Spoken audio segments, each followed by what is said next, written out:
I've been disliked by my son and daughter-in-law for 17 years.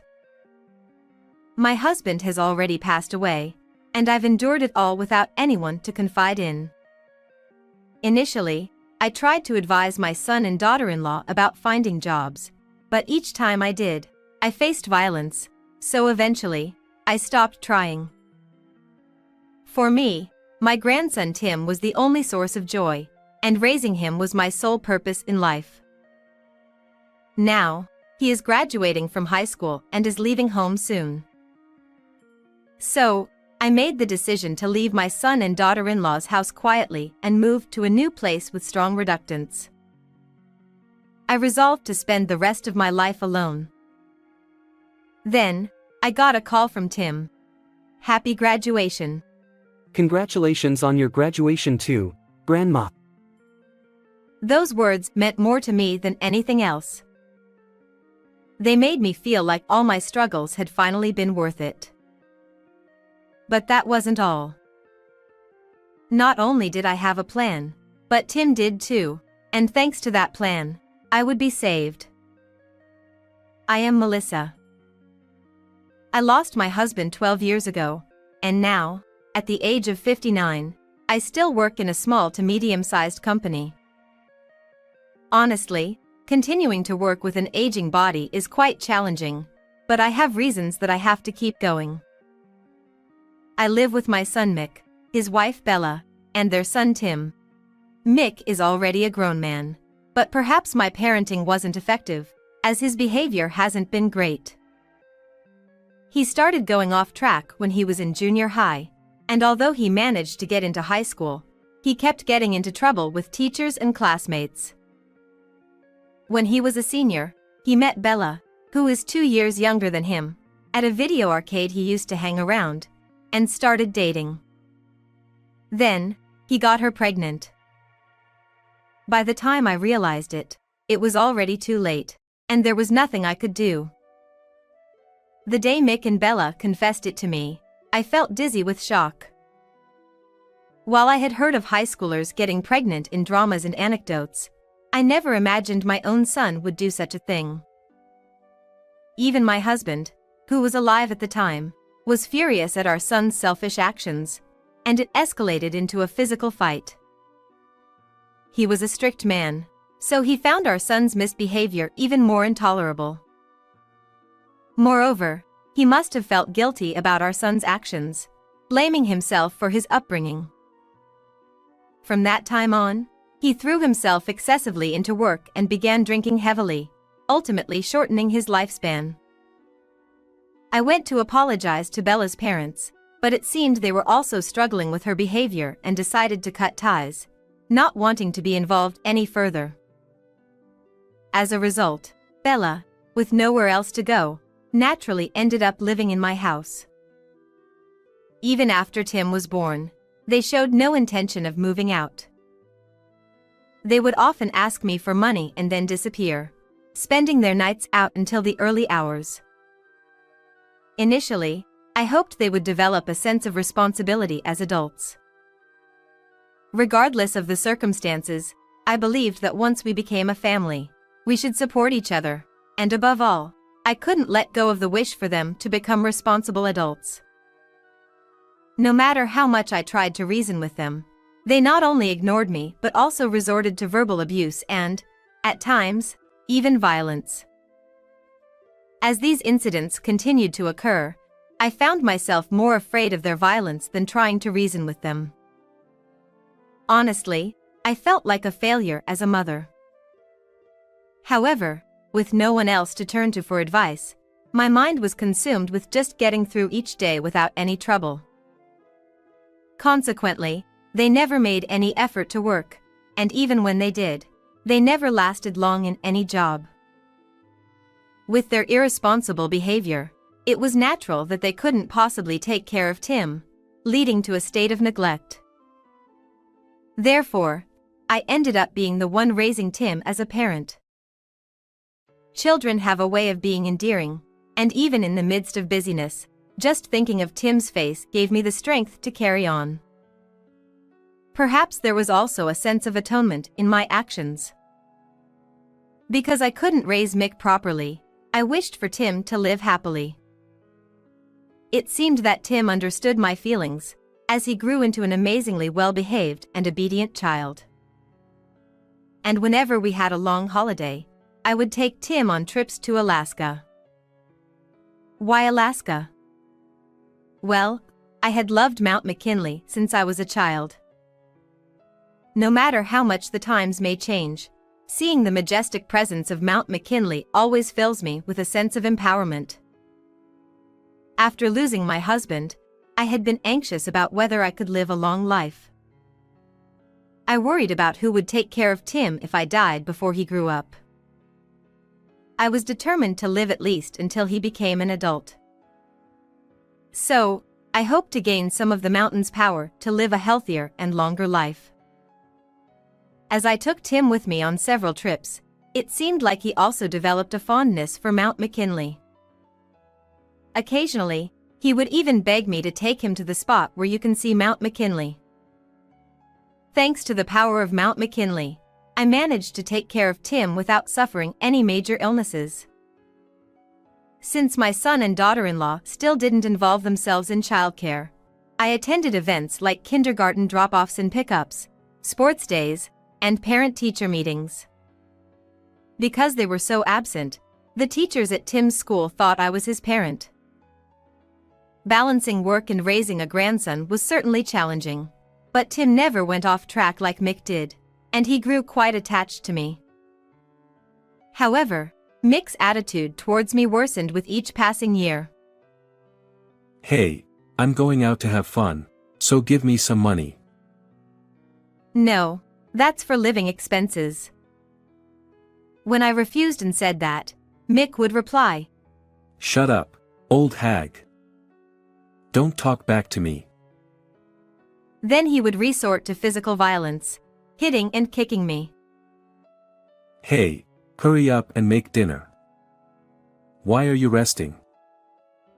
Make dinner first, then you can rest. Even if I had just returned from work, they would refuse to do any chores and would demand that I comply. Furthermore, when I suggested to Bella, "Hey, if you need help with cooking, I can teach you. Why don't you try making it yourself?" She would grimace and reply, No way. Why should I have to do that? You do it. and that would be the end of it. In essence, to the two of them, I wasn't a parent or anything else. I was simply a convenient servant who earned money and took care of household chores for them. When I realized that they saw me in this way, I felt incredibly sad. It was far from the family life I had envisioned, and Mick's attitude, in particular, was very difficult to bear. One day, while I was playing with Tim, Mick suddenly said, loud enough for me to hear, Ah, Tim is so lucky. He's getting properly taken care of. I was taken aback by his words. What are you talking about? I've been taking good care of you. But then Mick slammed the table and started shouting. Then why do I have to live such a miserable life? I couldn't understand what he meant and remained silent, but his anger didn't subside. It's all your fault. If you had raised me properly, I wouldn't have gotten Bella pregnant. Bella, who was listening nearby, wore an expression of disbelief. Huh, that makes no sense. You were the one who initiated it, right? What are you talking about now? Mick seemed displeased with Bella's words, so he suddenly slapped her face. Bella clutched her face and crouched down on the floor, sobbing loudly. Hey, Mick. There's no need to hit her. Shut up, shut up, shut up. It's all your fault. Because of you, nothing in my life goes right. Even when I tried to admonish him, he just kept shouting and wouldn't listen at all. It was quite common for Mick to throw tantrums like this, and each time, I was blamed for everything. But even when Mick shouted at me, I didn't get angry. Instead, I felt sad. Perhaps I had indeed made Mick feel lonely by being too preoccupied with work. Looking back, I realized that I had such awareness. However, no matter how much he blames others, he can't change his own life. When he was younger, he had excess energy and could vent his frustrations outside. But as he aged and lost both his playmates and physical strength, all his pent-up frustrations were directed towards me. It was a cold winter day, and I ended up working late due to overtime. I opened the front door while warming my freezing hands with my breath. As I entered the living room, I found Mick sitting on the sofa, glaring at me. "I'm home. Sorry I'm a bit late." But without saying a word, he approached me and forcefully snatched my bag, slamming it onto the floor. "What do you think you're doing?" Hurry up and make dinner. "Huh?" I'm hungry, so make dinner. I was tired from work, and his attitude infuriated me. "Don't act like a child demanding food. You can make it yourself." But I realized that such words wouldn't make him reflect on his behavior.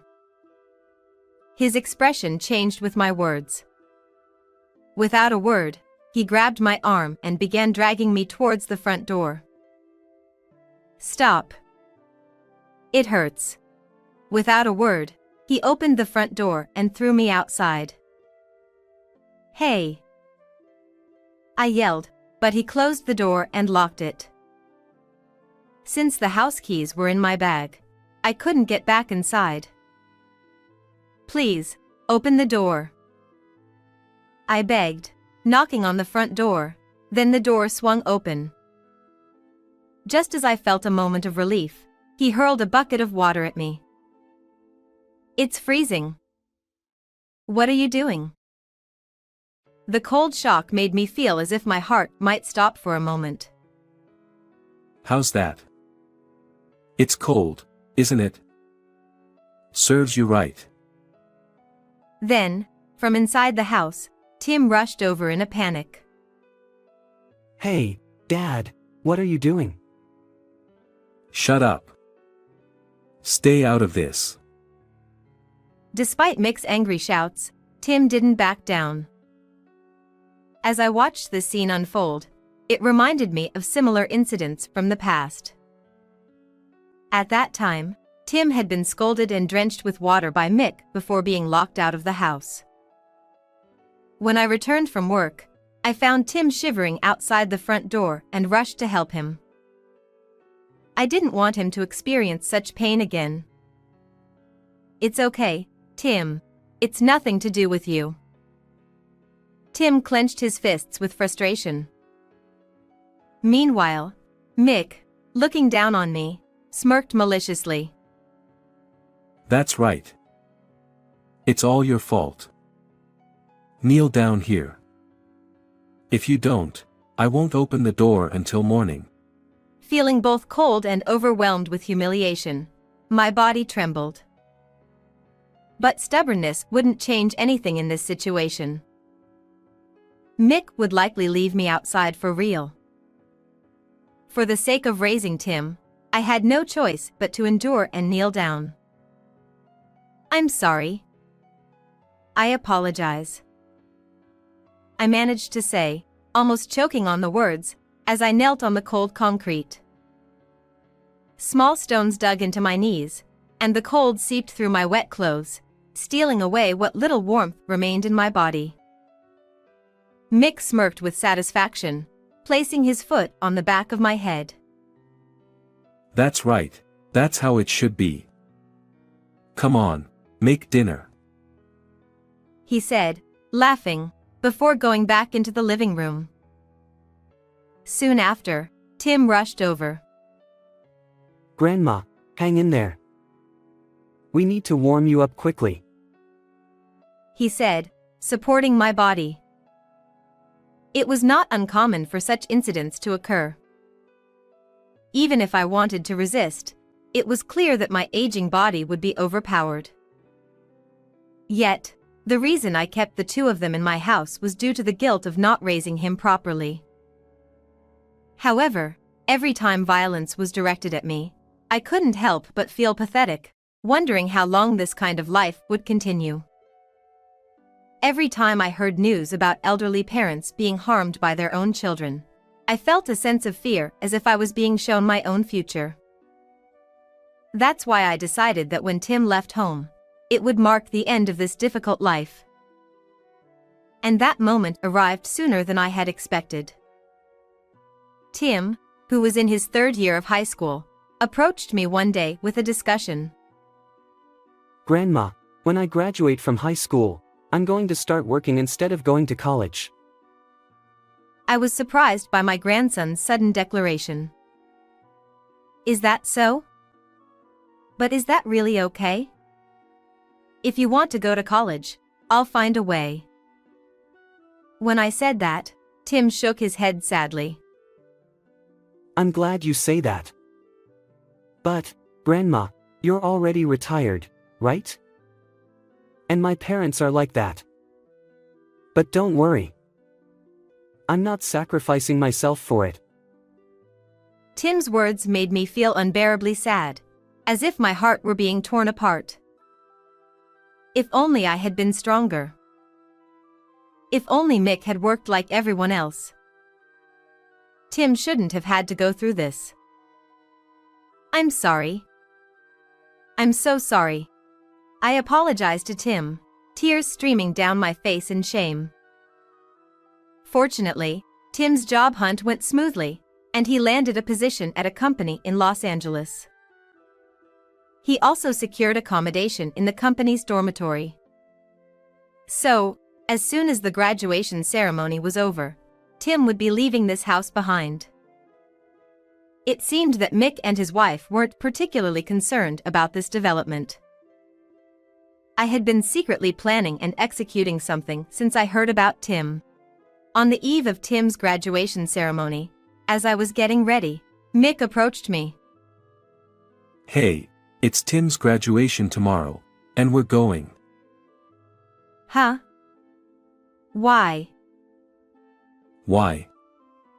Well, he's our son, isn't he? Is there a problem with that? Certainly, there was no problem.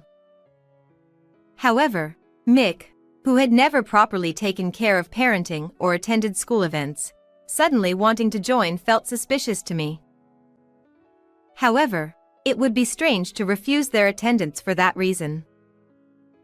All right then, let's all go together.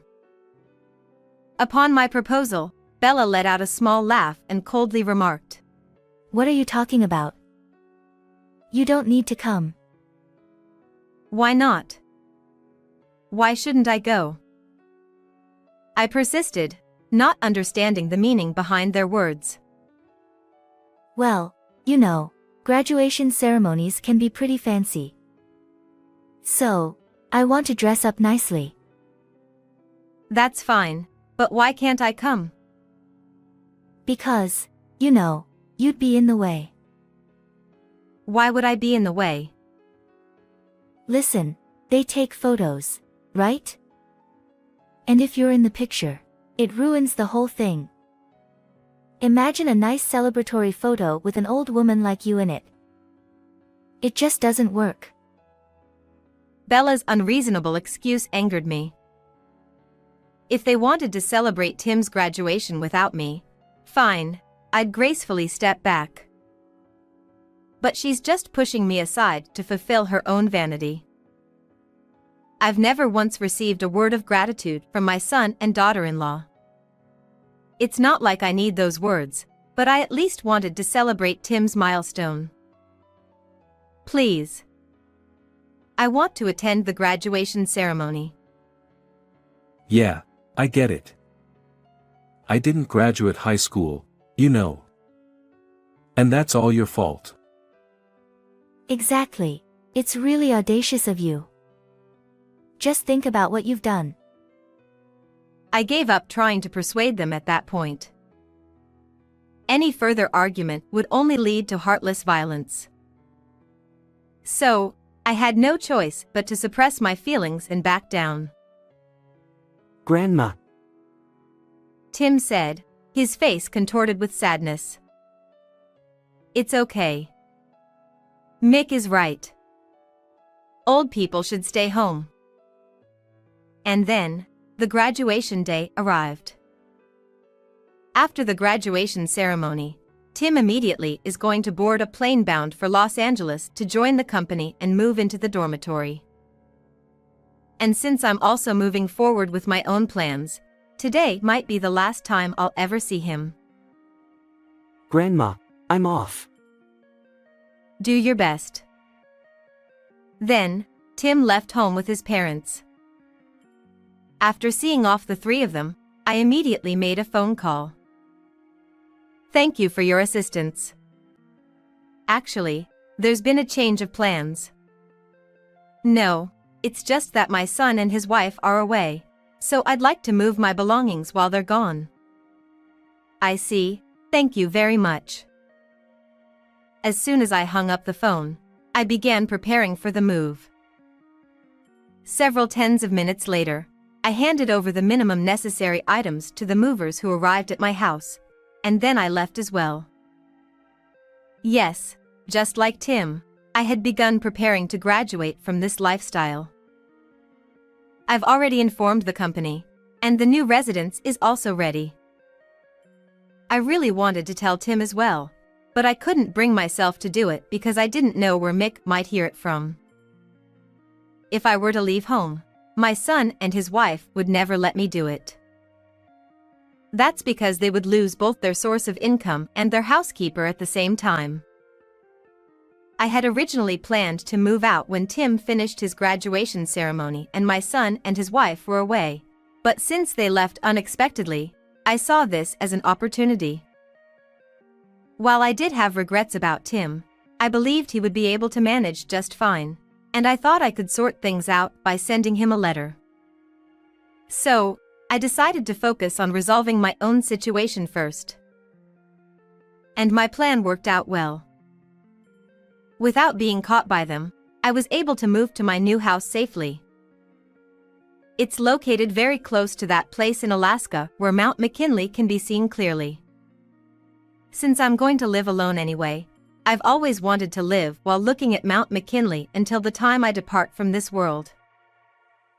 But my plan wasn't just that.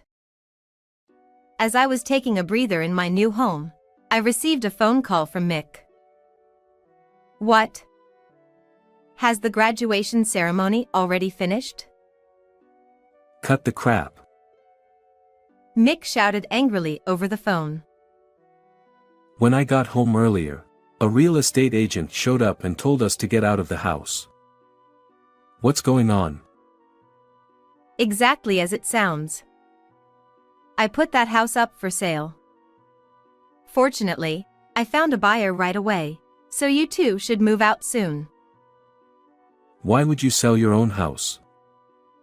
Have you lost your mind? It's to graduate.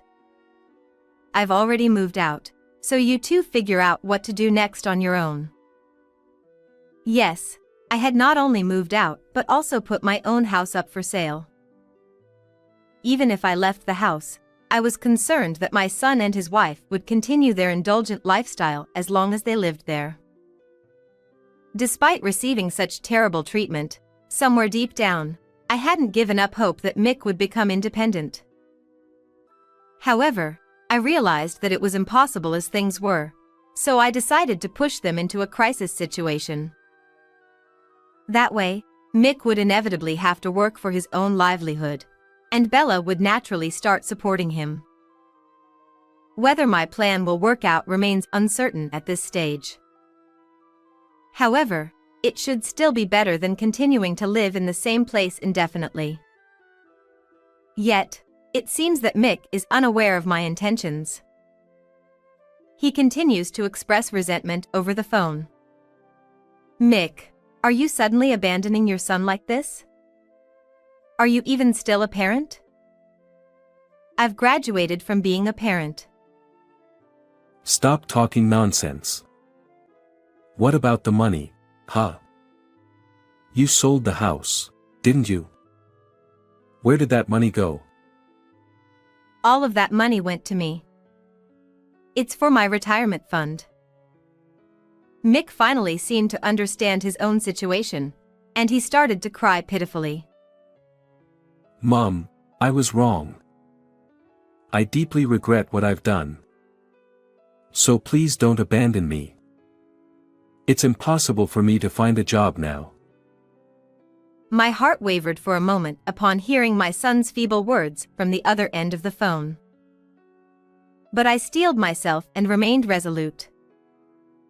I don't blame you for what you did. I also feel like I've made you feel lonely. That's why I want you to become independent. I'm old now. Then at least tell me where you've moved to. It's too much not being able to see you like this. I won't ask for money, I promise. No, I can't trust your words. Live happily with Bella. That's all I can say to you. Mom. Mom. This is the last time we'll speak. Make Bella happy. Goodbye. With that, I hung up the phone. I set Mick's phone number to block calls, turned off my phone, placed it on the desk, and lay down on the bed. It's already getting dim outside. The color of the sunset seeping through the curtains lightly tints the white ceiling with a peach hue. As I gaze up at that ceiling alone, I let out a deep sigh. A mix of relief that everything went well, guilt for abandoning my son and his wife, and loneliness for being alone swirl within me. Memories of the events leading up to this moment naturally flood my mind, creating an illusion as if they're being projected onto the white ceiling like a screen. The day I first met my husband, the day Mick was born, the day Bella came into our lives, the day my husband passed away, and the memories with Tim. I got up from the bed and made my way to the room with a small altar. There, my husband's portrait was placed. Sitting before it, I murmured, "From now on, it'll be just the two of us." Time passed, and the summer holidays arrived. I continued to work as a regular employee, and at the company's recommendation, I extended my employment, so it seemed I would be working for the foreseeable future. Though I had initially wanted to quit my job and take it easy, considering my retirement, I wanted to earn as much money as possible and maintain connections with others. Nonetheless, during times when I didn't have work, I lived quietly alone. Today, I headed to the roadside station near my house to buy groceries in preparation for the holiday. It used to be a place where Tim and I often looked at Mount McKinley. Now, because of its convenient location, it has been turned into a roadside station and a small park. After finishing my shopping and looking at Mount McKinley, I received a sudden call from an unknown number. I hesitated for a moment but decided to answer it. Hello? Hello, Grandma. It's me, Tim. Huh, Tim? What's going on? I exclaimed with surprise, my voice much louder than expected. Actually, Tim didn't have a cell phone when he graduated from high school, so he shouldn't have known my phone number. I bought one right after I got a job. I wanted to call you for sure, so I had your number written down. Yeah, I'm sorry for leaving without saying anything. No worries. I knew. I happened to overhear you talking to the real estate agent. I knew it was bad, but I found some documents you were hiding and took notes. Is that so? But I'm glad. I've been worried about you. I felt relieved to hear Tim's voice after so long. So, does this mean you're already on vacation from work? Yeah. That's why I came to visit, What? As I was about to ask Tim what he meant, I suddenly felt a tap on my shoulder and turned around in surprise. There stood Tim, with a big smile on his face. Grandma, long time no see. I was surprised. How did you know I was here? Tim responded to my question with a proud expression. I went to the address I wrote down, but you weren't there. But I had a feeling you'd be here. You used to bring me here often, remember? The surroundings have changed a lot though. Well, that's true. But it would have been better if you had told me beforehand. It would have been a disaster if you came all the way from Los Angeles and couldn't find me. No, I'm not working in Los Angeles. I just said that to deceive my parents. I'm actually working in Alaska. Is that so? So you've been actually living nearby. Tim still looked happy. That's right.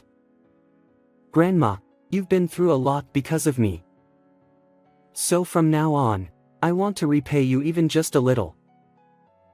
Oh, there's no need to worry about that. Raising you was my happiness. My heart was filled with Tim's kindness. Though life had been difficult up until now, I felt that all the efforts and sacrifices I made for Tim were finally paying off. From now on, whenever I have time off, I want to spend it with you, Grandma. Let's see Mount McKinley together again.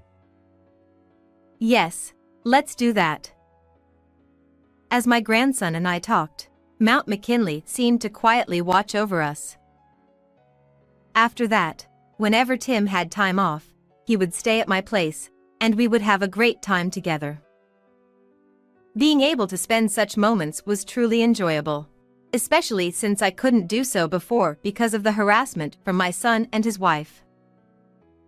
I had thought I would spend my retirement alone in loneliness, but suddenly, it felt like a new world had opened up before me.